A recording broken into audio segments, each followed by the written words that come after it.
Илим жана зикир. Зикир 33. Абу Хурайра радиаллаху анхудан риваят. Пайғамбар саллаллаху алейхи вассалам айтат: Бақара сүресінде бір аят бар. Ал Құрандағы бүт аяттың башчысы. Ал қайсы үйді оқылса, ошол үйден шайтан безіп шығады. Ал аятул курси. Абу Хурайра радиаллаху анхудан риваят. Пайғамбар саллаллаху алейхи вассалам айтат: Бақара сүресінде бір аят бар. Ал Құрандағы бүт аяттың башчысы. Ал қайсы үйді оқылса, ошол үйден шайтан безіп шығады. Ал аятул курси.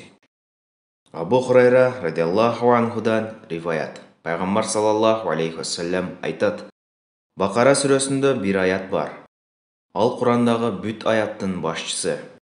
Ал қайсы үйді оқылса, ошол үйден шайтан безіп шығады.